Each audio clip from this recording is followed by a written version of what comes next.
So now I want to go over some more examples on changing decimals into fractions.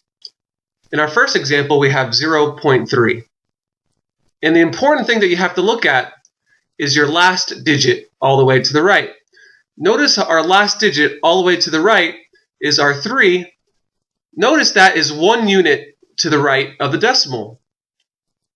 And in this example that I wrote for you on the bottom left part of our screen, notice how 1 digit to the right of the decimal is your tenths unit. So we know this 3, which is 1 unit to the right of the decimal, is also our tenths unit. And we know, since our last digit is the tenths unit, that our fraction is also going to be out of 10. And how many tenths do we have? We have 3 tenths. And you always need to simplify or reduce the fraction as much as possible. This fraction is already in lowest terms, so this is our final answer. Moving on to our next example, here we have 0.025. Once again, the important thing you have to look at is the last digit to the right of the decimal. And notice our last digit to the right is a 5. And also notice how it is 3 units to the right of the point.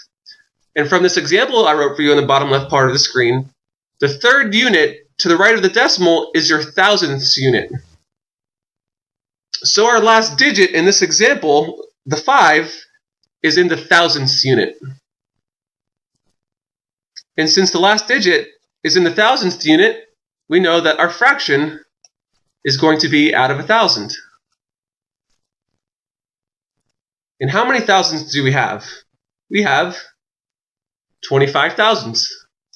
So in the numerator, I'm going to put 25. And we always need to simplify the fraction as much as possible. Notice how the numerator and the denominator can both be divided by 25 evenly.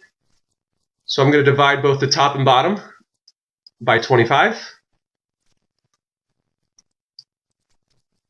And after we simplify the fraction, in the numerator we have 25 divided by 25, which is just 1. And in the denominator, we have 1,000 divided by 25. You might need to use your calculator, but 1,000 divided by 25 is 40.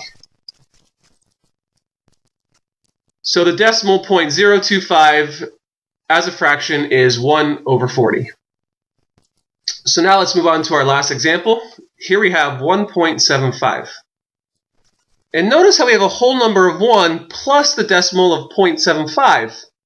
So I'm going to separate this. Now I'm going to write the whole number of 1 plus the decimal of 0.75, but instead of writing it as a decimal, we need to write it as a fraction. So let's take a look at our last digit all the way to the right of our decimal. Our last digit is the 5, which is 2 units to the right of the decimal. Going back to the example in the bottom left part of the screen, our second unit to the right of the decimal is our hundredths unit. So now we know that our 5, which is also 2 units to the right of our decimal, is also in the hundredths unit. And since our last digit is in the hundredths unit, we know that our fraction is also going to be out of 100.